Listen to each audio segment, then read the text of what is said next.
Hello दोस्तों, नमस्कार। स्वागत है YouTube channel study for student में। दोस्तों मैं नितेश स्वागत करता हूं। दोस्तों आज हम लोग डिस्कस करेंगे मौर्य साम्राज्य के बारे में या मौर्य डायनेस्टी।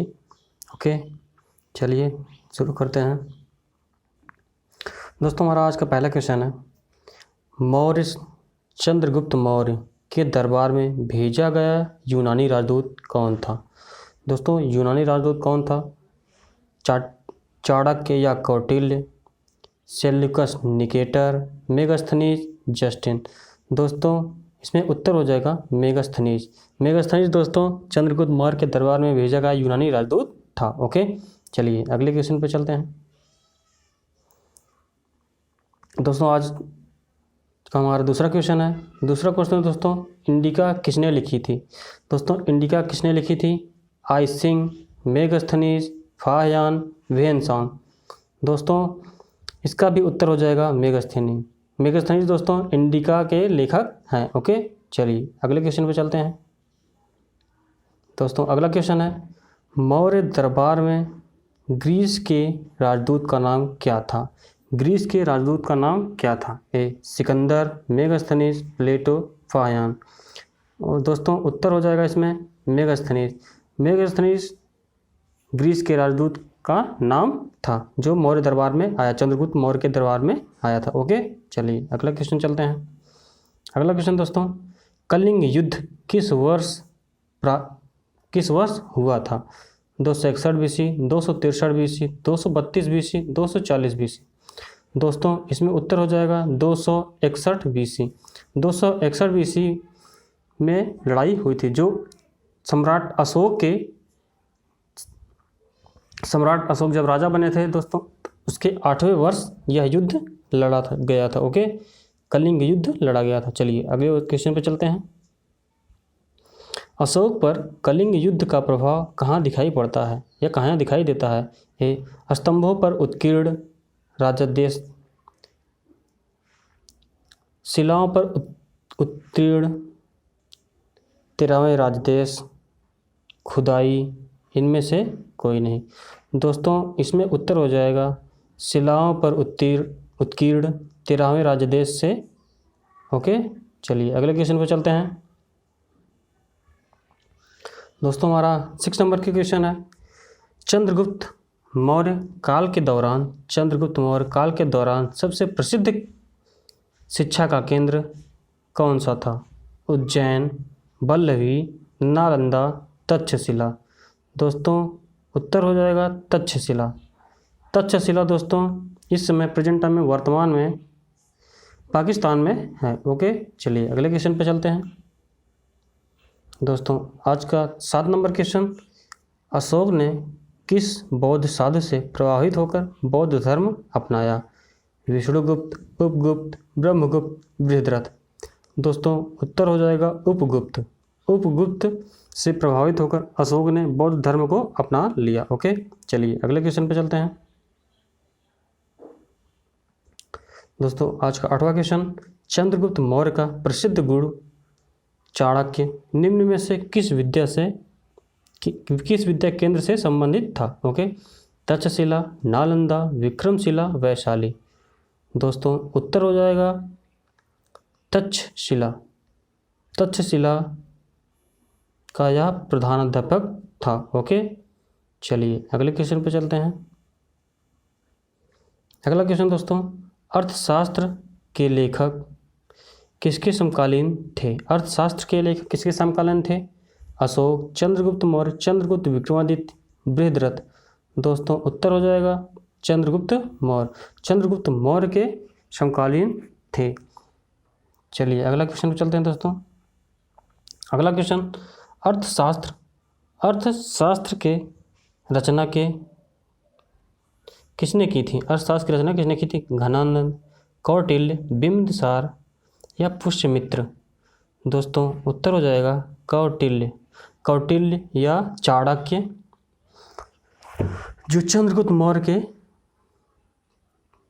गुरु से उन्होंने ही अर्थशास्त्र की रचना की। ओके, चलिए अगले क्वेश्चन पे चलते हैं। अगला क्वेश्चन दोस्तों, मौर्य वंश के शासन के दौरान स्थानिक कौन था? जिला प्रशासन, प्रांतीय प्रशासक, ग्राम प्रशासक, नगर प्रशासक। दोस्तों इसमें उत्तर हो जाएगा जिला प्रशासक। जिला प्रशासक दोस्तों यहाँ पे अलग अलग जिलों में अलग अलग मुख्य जिलाधिकारी नियुक्त किए जाते थे, जो वहाँ का मुख्य कार्यभार देखते थे। ओके दोस्तों, चलिए अगले क्वेश्चन पर चलते हैं। अगला क्वेश्चन दोस्तों, अशोक के शिलालेख किस लिपि में खुदे हुए हैं? मगधी, पाली, ब्राह्मी, देवनागरी। दोस्तों उत्तर हो जाएगा ब्राह्मी। अशोक के शिलालेख की लिपि ब्राह्मी है। ओके, चलिए अगले क्वेश्चन पर चलते हैं दोस्तों।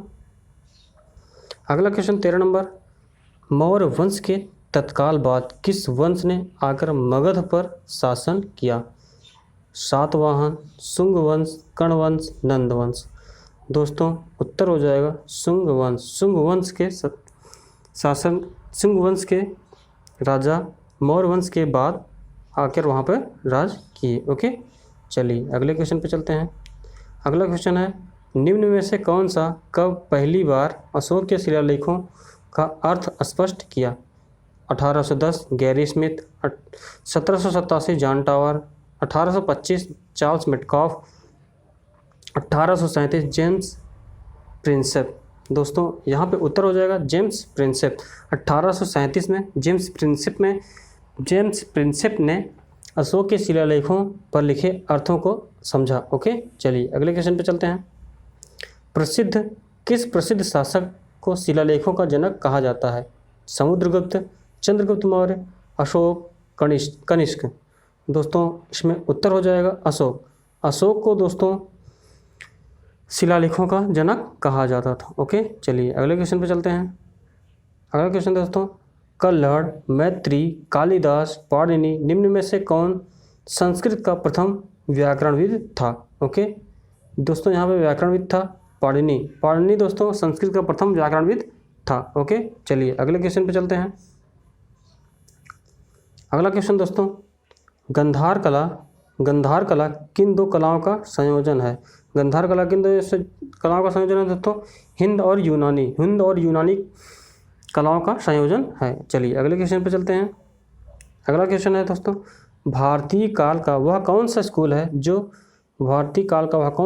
जो ग्रेको रोमन बौद्ध आर्ट के नाम से जाना जाता है? ग्रेको रोमन बौद्ध आर्ट के नाम से जाना जाता है गांधार स्कूल, जो उसके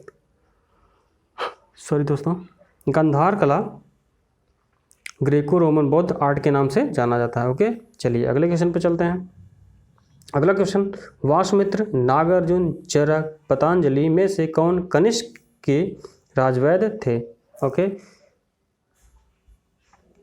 चरक दोस्तों कनिष्क के राजवैद्य थे, बाकी सभी दोस्तों सभी राजवैद्य थे। ओके, चलिए अगले क्वेश्चन पे चलते हैं। सातवाहन साम्राज्य के संस्थापक कौन थे? सातवाहन साम्राज्य के संस्थापक दोस्तों शिवमुख थे। शिवमुख सातवाहन साम्राज्य के संस्थापक थे।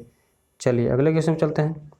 महाकाल मंदिर उज्जैन में है, श्रृंगेरी मठ चिकमंगलुरु में है, सूर्य मंदिर कोणार्क, जैन मंदिर खजुराहो। दोस्तों खजुराहो की प्रसिद्ध मंदिर में वैष्णव, शैव, शाक्त एवं जैन से संबंधित सभी।